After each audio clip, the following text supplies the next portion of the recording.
Okay, assalamu alaikum. Assalamu alaikum wa rahmatullah. If I speak at this volume, can those of you in the back hear me? Or do you need me to speak louder? Is it fine at this volume? Can you speak louder? Okay, very good.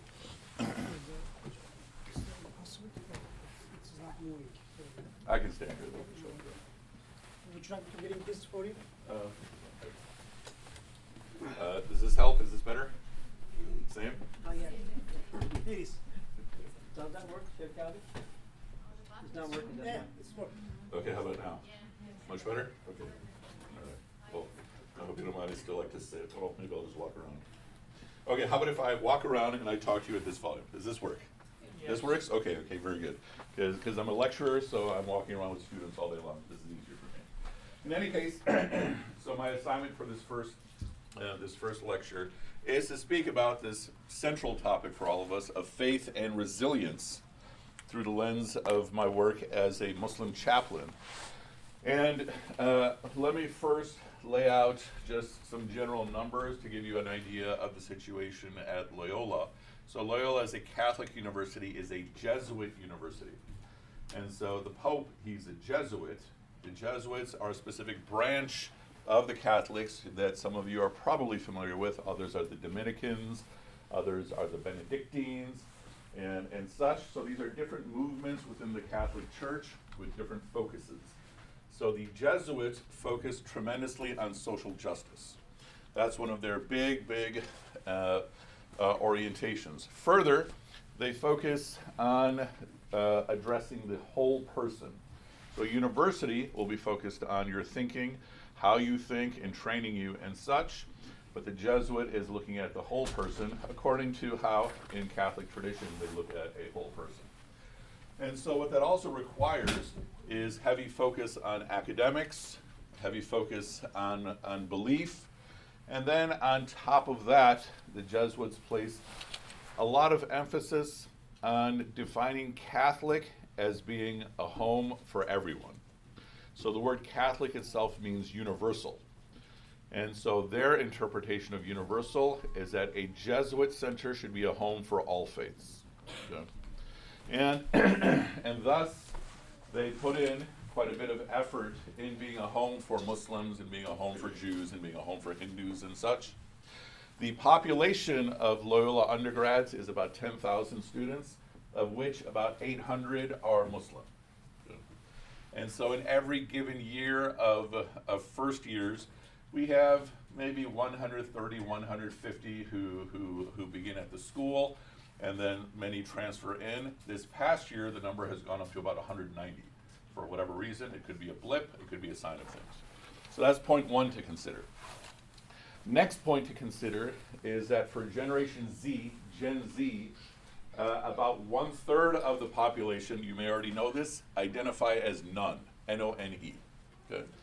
Meaning they may have been raised with whatever tradition, but they're saying, I don't follow any tradition. The Gen X, my generation, version of this would be to say, I'm spiritual, but I'm not religious. Okay? And so they would still identify with their religion, but they would not follow many things. Maybe they'd show up for the big holidays and such. But for Gen Z, it's going so far as they're saying, no, I don't follow any tradition. So that's 1/3 of the students. Nevertheless, we've noticed on our campus a change over the past year. So normally, over the years that I've been chaplain, I've been teaching at Loyola for about 16 years, and I've been Muslim chaplain for about 10 years. In a given year, we have 1, 2, maybe 3 people who become Muslim. Last year, we had 40. Go. And much of it is related to October 7th. But much of it is pre-October 7th, meaning many of the people did their shahada, their declaration of faith, after October 7th, but they are already interested in Islam before October 7th. That is hard for me to separate, how many out of the 40 or so. This year, we've completed one semester, we've had 10 shahadas. Mashallah. But on campus, we haven't been doing anything differently. So something, somewhere is happening. I talked to some of my other colleagues in terms of Muslim leadership in Chicago at different masajid, different Islamic centers, and they're noticing similar patterns as well. Okay. Pre-October 7th. Post-October 7th, it's been going even higher. Okay. So, on the one hand, you see a lot of Generation Z leaving their religions, but at least in terms of Islam, we see a lot of people getting interested in Islam. But now the point I want you to consider is putting them both together. We have a lot of people who are entering Islam, mashallah, but we also have a lot of people who are leaving Islam too. Okay. Those numbers are hard to figure out. Okay. So I'll give you an example. In the COVID years, every year, just like now, I get a list of the number of students who are self-identifying as Muslim. I reach out to them and such. But what was happening from the very first full COVID year into the second is I would send letters to all of the students, and some students would respond saying, please don't contact me, I'm not Muslim. Okay. But on their application, 8 months earlier, they said they were. Okay. And so the question is what's happening a replacement? We have this idea of badal, of tabdil, where if you are not doing your work, Allah will replace you with people who are going to do the work. Okay? If you're not going to turn to Allah, if you're not going to seek forgiveness from Allah, Allah will replace you with someone else. This is a question for all of us to think about. I don't know. I don't know if the numbers of the people who are leaving Islam equals the number of people who are entering, but people are definitely leaving. So now a question I want you to think about, why would people be interested in Islam? And why would people who are raised as Muslim be leaving? So let's go with the first question. How would you answer this question? Those who are coming from every background. You know, as we know, at the time of the Prophet, peace be upon him, especially in Mecca, who were the people who were becoming Muslim? It was the young people. It were the people who were enslaved. It was the women of society. Everybody in society who is basically not in power, those are the people who are becoming Muslim. Okay? Here, on campus, it's obviously young people, but every single demographic, every single social class. In fact, one person who I was talking to literally a week before finals, he comes from he's a white kid coming from a very, very wealthy family. He had become Muslim. Now, on the other hand, I have students who are coming from the other economic end. But a question for you. Why do you think, either before or especially after October 7th, would people be interested in Islam? How would you answer this question? Anyone? Yes? Maybe Islam is seen, and the more that you go into it and really learn about it, there's like this equality that is not really set or seen in today's society in the United States. Mm-hmm. So this was absolutely something that was very present among the people who were becoming Muslim at the time of the Prophet, peace be upon him, in Mecca, especially the enslaved, especially Bilal, right? That he's being told you only have one master. Everyone is equal, and the only superiority is taqwa. What would be another reason? Why would people be interested in Islam? Any news, whether good news or bad news, is still news. Okay, so translate that. That's a very good point.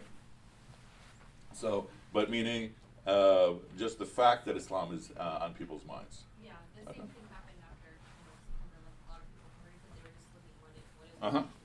This was, I had a student, this is immediately after 9/11, so this is nearly 25 years ago, who, he was as American nationalist as you could be. And at this time, he's a senior in high school. 9/11 happens, he wants Muslim blood. Okay. May, he becomes Muslim. You know, mashallah. Goes to college, gets a degree, then he becomes a Marine. He serves in Iraq, and he gets completely disenchanted by the whole American military system, right? But yeah, that a lot of people were learning about Islam either out of curiosity or to see who is the enemy, and they're discovering we are not the enemy. Yes? Social media and the resilience that people saw on the social media of the Palestine, people in Palestine. This is another very important point, that we were not the only people seeing the videos of Muslims praying in the rubble, right? or Muslims fasting or breaking or doing their iftar, breaking their fast, and all they have is grass for 5 people, and they have 1 bottle of water for 5 people. That many people were seeing this too, and this was especially attracting them to Islam. These are all very, very good answers. Yes. So what I think is that because Islam provide Yeah. and only on that basis, regardless of any ethnicity, any race or color, everyone can be united. Mm-hmm. Alright? And the other part is that what I've found is that Islam answers all of the life passions. Mm-hmm. And so part of it is the comprehensiveness of Islam, and similar to the other point, this emphasis on equality. Okay. Yes. I think it's because Muslims have been given a platform to discuss things and basically to view their opinions and to correct some false opinions in those threads, in those comment sections, in all those many available videos that became available because of October. Mm-hmm. So I think there's also truth at this point It's that education, yeah. you have a lot of Muslims who are responding, correcting things, especially on TikTok and Instagram. Yeah. That our young people are at least as active as anybody else, posting every single thing about Islam. Some of it is actually accurate, some of it is nonsense, but posting all kinds of things about Islam. Yes. And as a result of that education, like there's that interaction between non-Muslims and Muslims, as a result of that, non-Muslims started kind of feeling betrayed. Mhm. Because whatever they were fed, probably it was not as correct. This even relate to the point about any news is good news. All the news and bad news and good news. Mm-hmm. That when people are seeing all these stories, they're beginning to see that, all right, we're being fed something that is completely wrong. I think there's truth to all these points. Let's take one more point. Because of injustice, which is going on in the world. Yeah. That, Islam is the religion for justice. So I'm going to even add to your point. One is that Islam is this religion that focuses on justice. You would be surprised if you go through all the primary texts of every tradition. Okay, all of these traditions share many, many beautiful things, but you should be surprised how rarely you actually see justice being spoken about in their primary sources. Whereas we have multiple passages over and over again: stand up for justice, even if it means going against yourself. Stand up for justice. Don't let your hatred stop you. And that's part of it. And that related to the press, people are also seeing that the target has been Muslims, right? Even though Palestinian Christians are a big population here, the attention is being given to Muslims. Okay, let's flip it to the other side. Why is it that of the same age group, we have people who are leaving the deen? May Allah Ta'ala guide everyone and guide everyone to come back, but why would people be leaving the deen?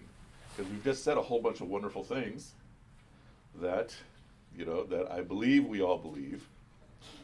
So why would people be leaving the deen? Yes.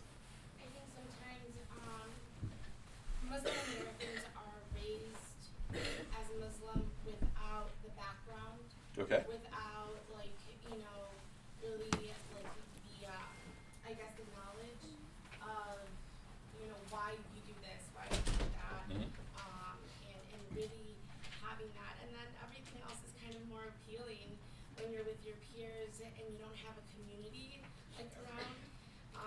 It's harder, and it's easier to be undisciplined. Okay. So we have this wonderful thing, but it's easy to not practice it. All right. Yes. I think another thing is that, like, why is this violence usually happen in the countries where the majority of the Mm-hmm. majority of the people live? So, why is violence all the time in the Muslim countries? So over and over again, we keep hearing all this bad news coming from Muslim majority societies. Even this killer who ran into the German market. The first thought was that he was Muslim. Turned out he was former Muslim. He was anti-Muslim. And there's many of us who felt a certain amount of relief, right? But Although still came someone's from a Muslim community. still came from a Muslim community. Yes. So, unfortunately, my peers on social media, the only reason they have declared that they do not want to be answered, Mhm. want to be accountable. Mm-hmm. for So this is may I ask you to expand a little bit more on this point? Yeah, if you allow, so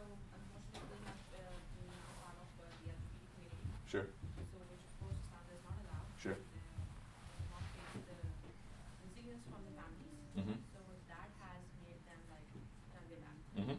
So this is also one of the big questions when we're speaking about people who are on the rainbow and other populations. It's very easy to say haram halal, right? But we're talking about people with, you know, with these very, very serious questions and matters that they're facing, and they're not getting answers. Good.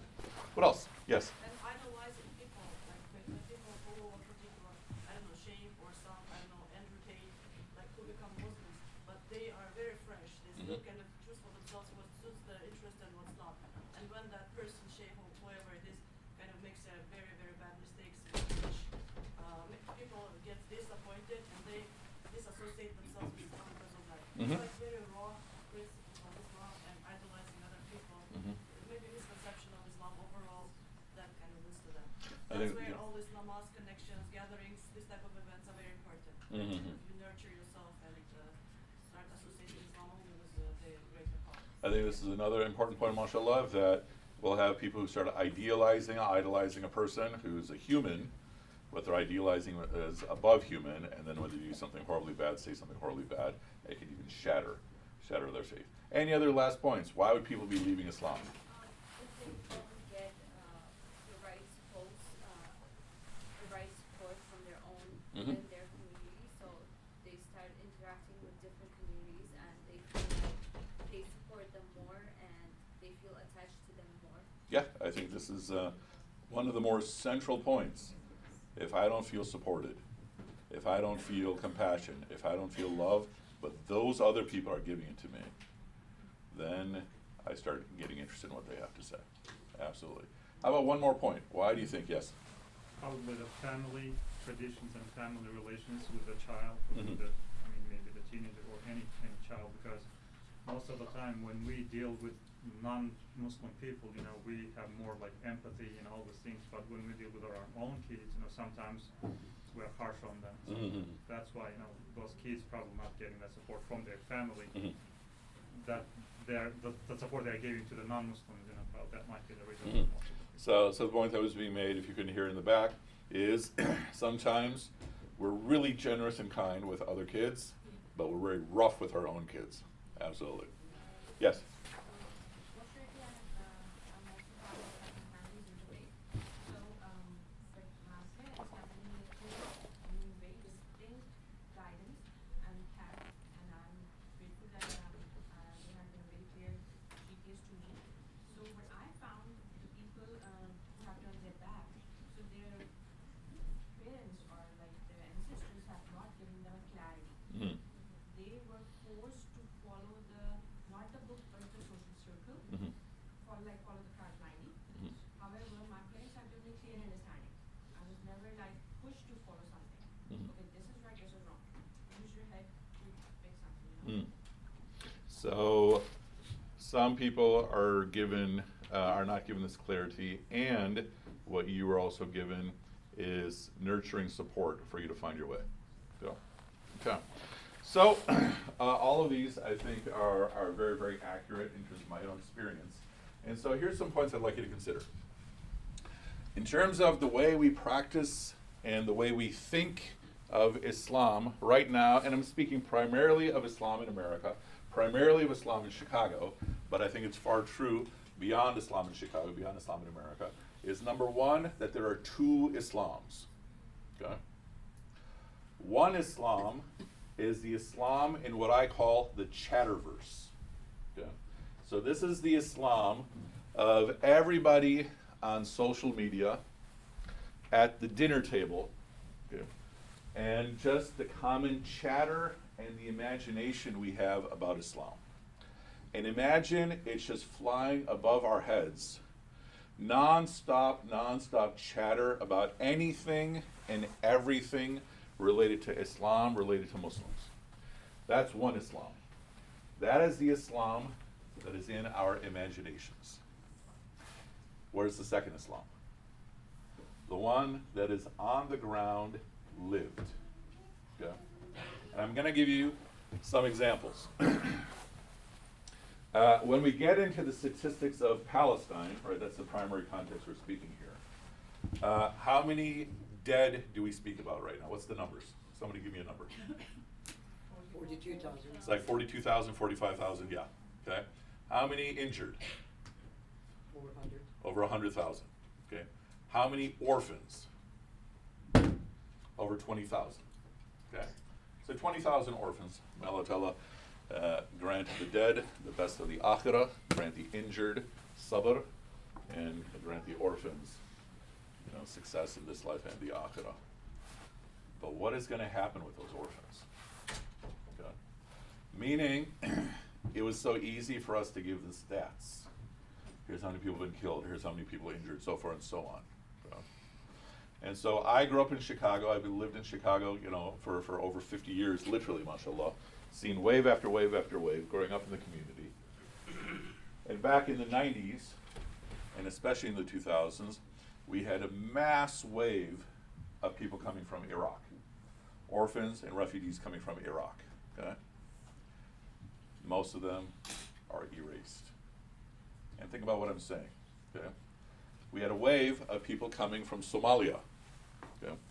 Except for a few places like Minnesota and Columbus, most are erased, okay? And the Sudan, okay? And then again Iraq, and then again Afghanistan, okay? And then Syria. Okay? And so what is going to happen in reality with these 20,000 orphans? Okay? And so a point to consider that when we speak of the American Bible Belt, okay, and I mean, Christianity is not as strong as the impression that we have. A lot of it is Christian nationalism and such. But what you do have very, very actively in these regions are devout Christians, out of love for God, taking in orphans, okay, to bring them in their tradition to the grace of God. Okay? But consider where so many of these refugees are coming from. They're coming from our lands.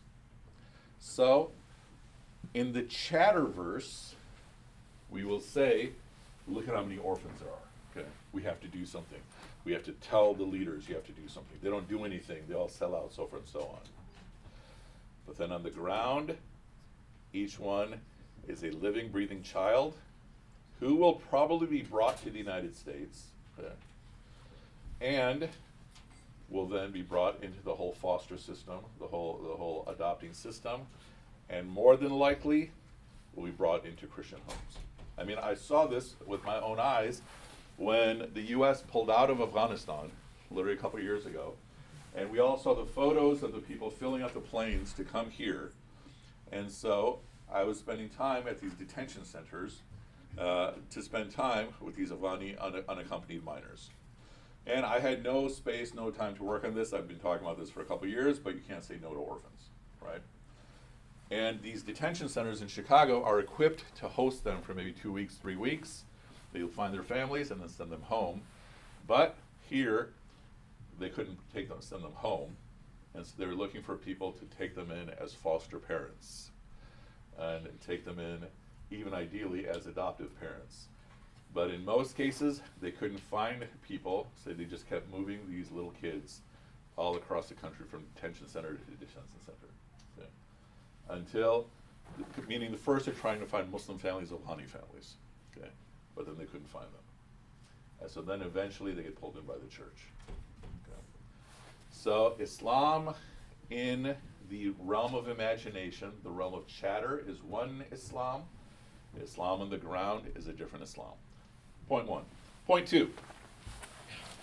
In my anecdotal experience, the primary reason why people leave the deen is because of some sort of heartbreak.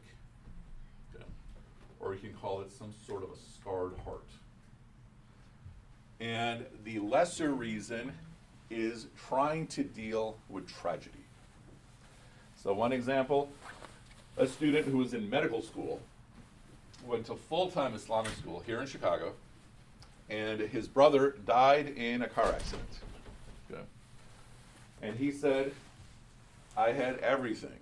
Religious family, full-time Islamic school education, and when I needed it, it didn't work. Okay? And we can give all types of responses to his point. Okay? But what he's saying is it didn't give me what I needed. Okay? And I had a different example. Same story almost identically. A person came to me at a conference like this, not this conference, but a different conference. And he's trying to argue with me about free will versus predestination. How can Allah control everything and yet we have free will? These types of academic arguments going on and on and on. I'm listening. And this went on probably for at least 3 hours. And then he said, okay, here's the real story. My brother died 6 months ago and I can't deal with it. And so his approach was to turn against Allah. Okay? That's one portion of why people leave the deen. And what we're saying here is that the Islam that they were taught, they didn't know how to make it useful for when they were in struggle. Okay? The second, however, is more common. And this is that usually there's some sort of resent or anger. And usually it is anger against the parents, and usually it's anger against the father. Okay. And so, all the parents in this room, a question to ask yourself is, if your child is struggling, okay, whether your child is 5 years old, 15 years old, 25 years old, whatever the case is, how comfortable is your child to come to you for help? Okay. Or is your child afraid that you're going to get more angry? Okay. That part you control. Their imagination of you, you have some influence over it, but so will their friends, they'll have influence and such. But in the experience that I've had in this work, this is the major reason why people leave the team. Okay. I have some resent, and usually it's against the parents, but mix it in with another point. This is point 3. That the American marketing system, we all know how powerful it is. Okay. We all know that it is so aggressive that you feel like for anything, any issue you're facing, okay, if I buy something, I'm fine. Let me go to Amazon, I can find something, and I'm fine. Okay. Part of the American marketing system is that it is giving you an ideal, and it is saying if you do not fit this ideal, the problem is you, not the ideal. So when I ask young people, when you think of an American, what does that person look like, and what do they say? What does an American look like? They always say white. Okay? And this is even when I talk to 8-year-old kids for whom in 2016 Obama was the president their whole lives, literally their whole lives, and even those kids all say white. Okay? That's the marketing system, right? That what is the ideal, what is the default, is somebody who's white, male, okay? And then there's even ideals of what is a man, what is a woman, okay? That the man is strong, the man is wealthy, the man is his own boss. The woman is super mom, super wife, super nurturing. And it has to fit all these models of beauty that even the models don't fit because they're all airbrushed and such. And the point here is that if you're growing up in this society, every dimension of that you don't fit, the marketing system is saying you're the problem, not the ideal. Now, if you're a child internalizing this, growing up in this society, because all of us are consuming the media, whether we like it or not, you can turn off all of your social media and all of your televisions, you're still consuming it because it's everywhere, and you're consuming it vicariously through everyone else. You're consuming this sentiment that if I don't fit the norm, then something is wrong with me. Okay? And so, what I want you to also consider, this is this point number 3, is that when you're Muslim growing up in this society, you're being conditioned to have an inferiority complex. Okay? Those are the big 3, Okay? And the fourth is also why people are coming into Islam. Okay? So the fourth point here to consider, which was mentioned in multiple different ways, is we preach all these wonderful things about Islam, and all of them are true. And we believe all of them. The greatness of the Prophet, peace be upon him, the greatness of the teachings of our tradition. All this is true. We all believe it. But in practice, it is harder to find. Whether it's inside the home, or whether it's in the community, it's harder to find. But it's harder to find for two reasons. One, because these are ideals, you're not going to find them on the ground. Okay? But two, because when you're looking at everything up close, you see all the complexities of everything.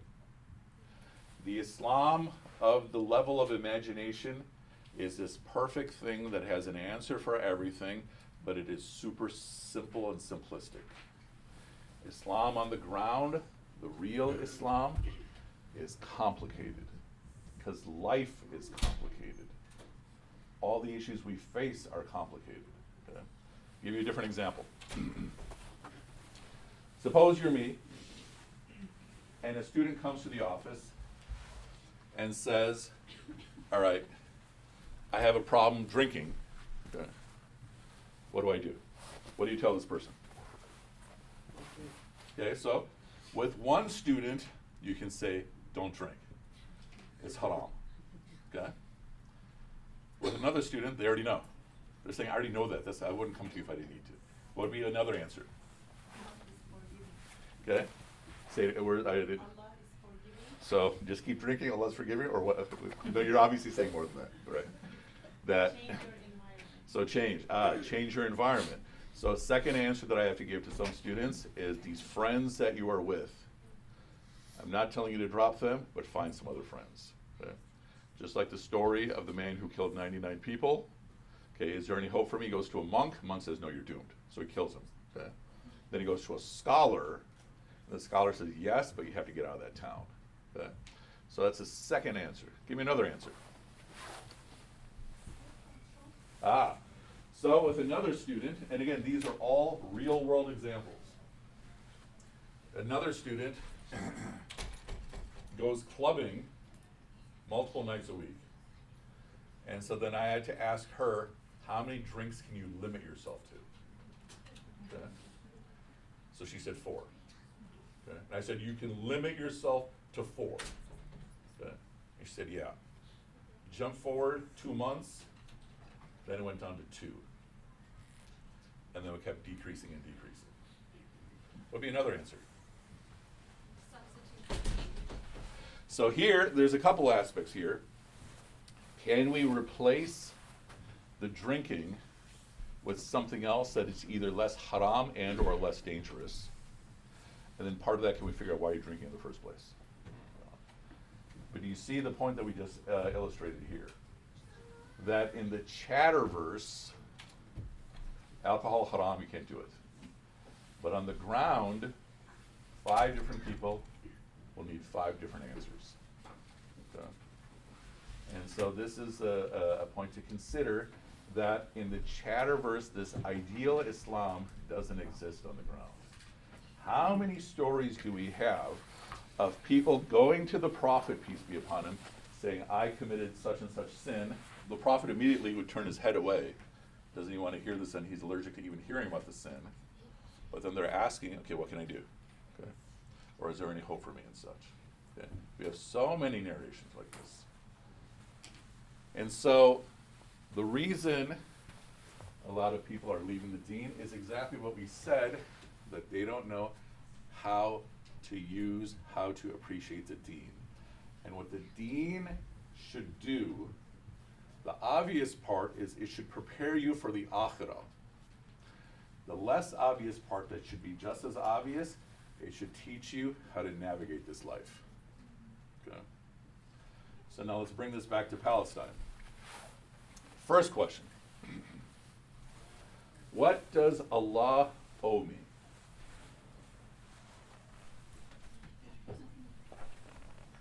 I'm hearing voices. doesn't owe me anything, right?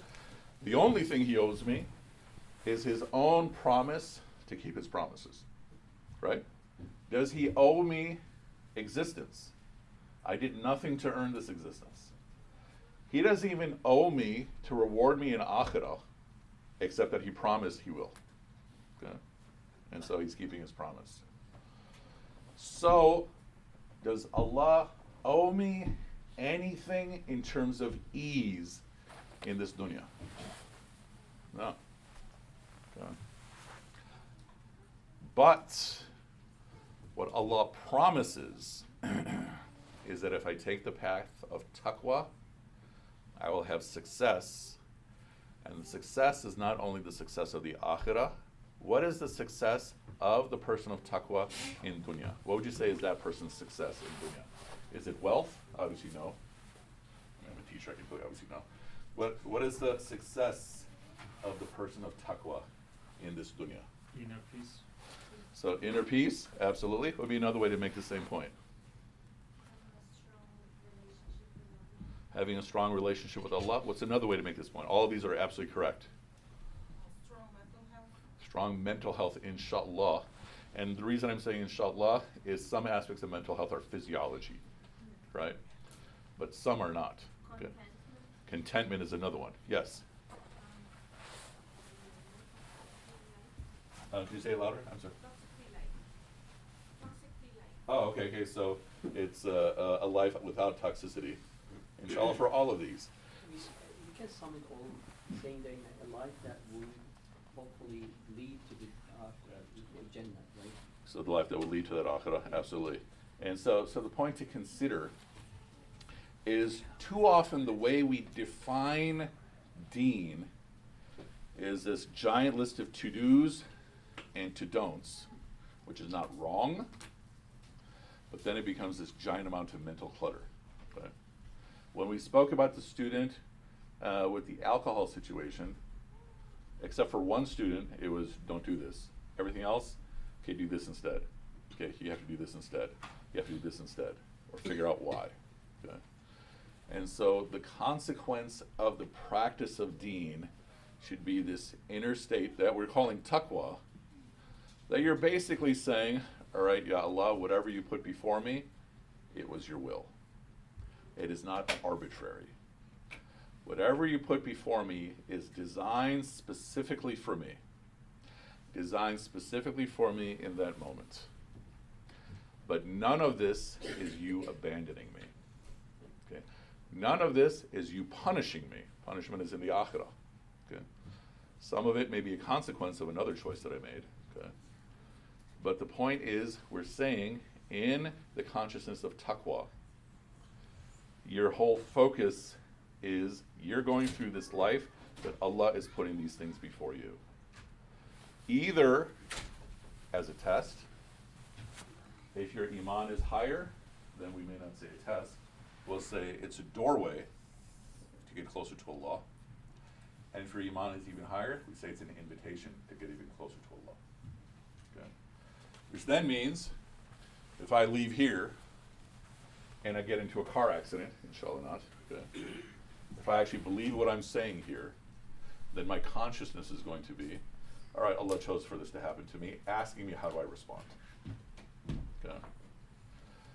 But if I don't have that consciousness, then I'm just going to see this as do's and don'ts.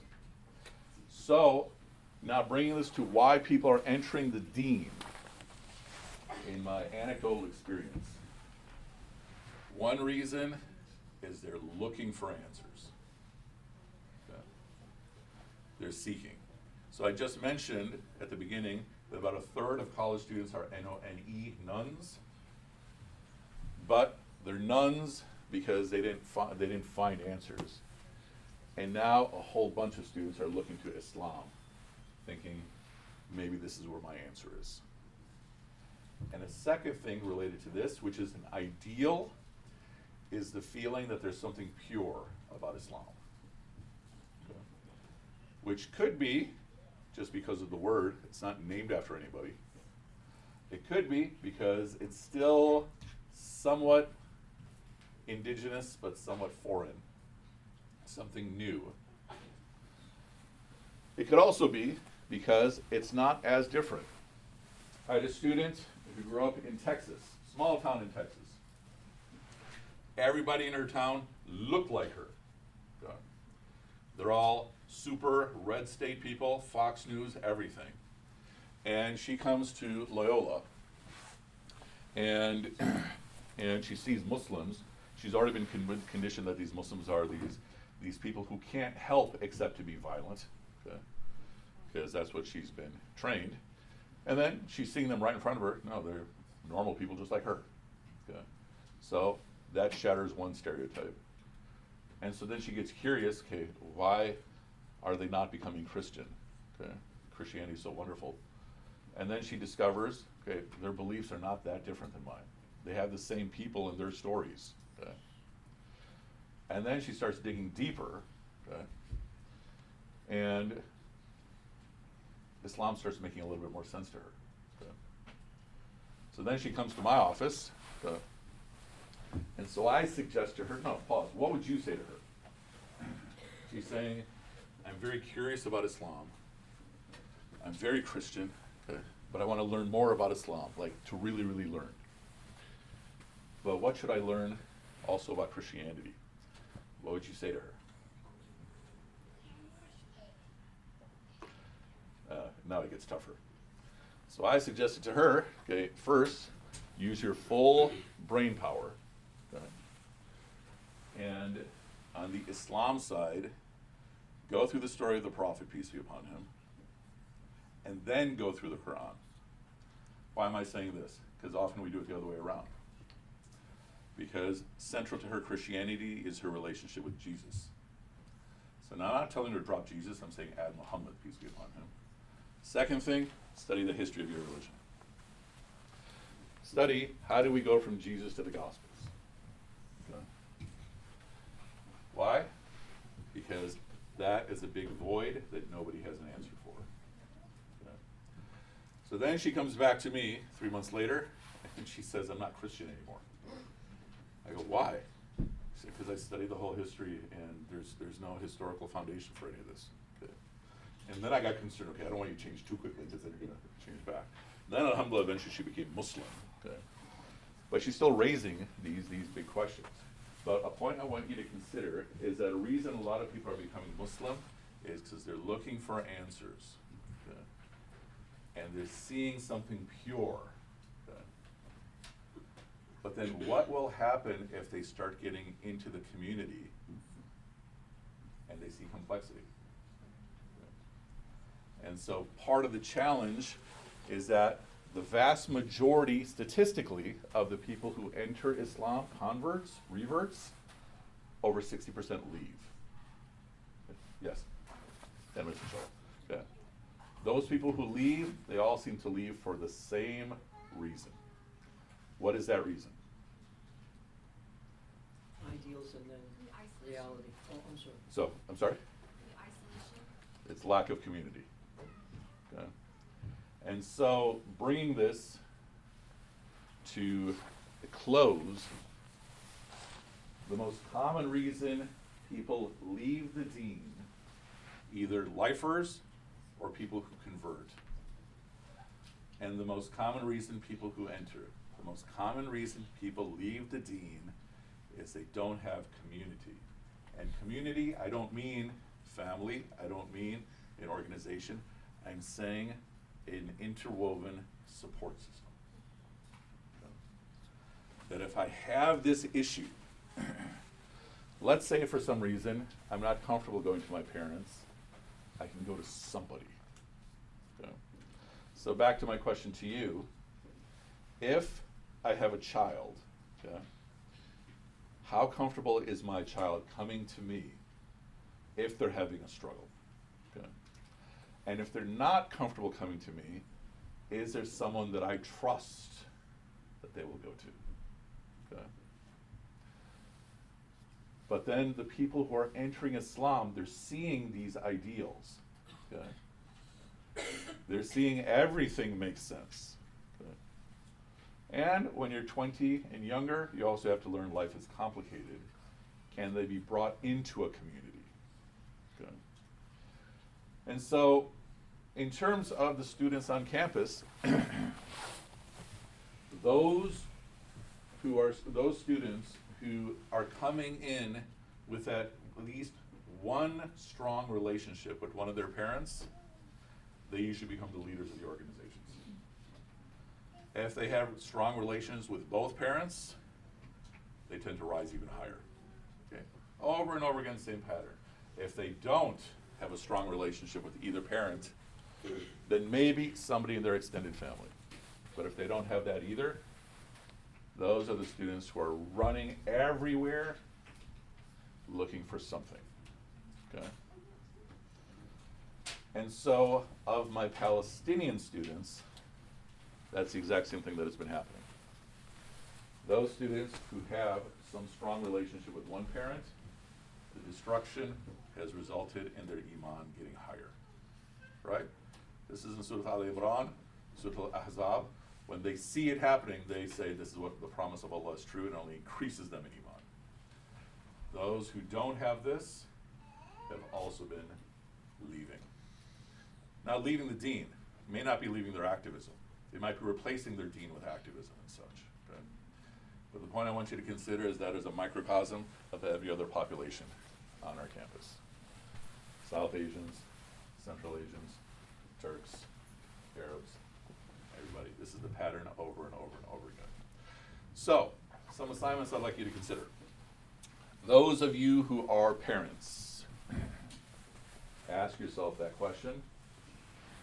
If you were to ask your child that question, how will your child answer? If you are having a problem, how comfortable are you coming to me? Or how afraid are you coming to me? Yeah. Because the less confidence they have in you, the more job security I have. Yeah. That's not a good thing. Yeah. Right? More job security you have, Rochelle. Go. Okay. The second question for each of us, no matter how old you are,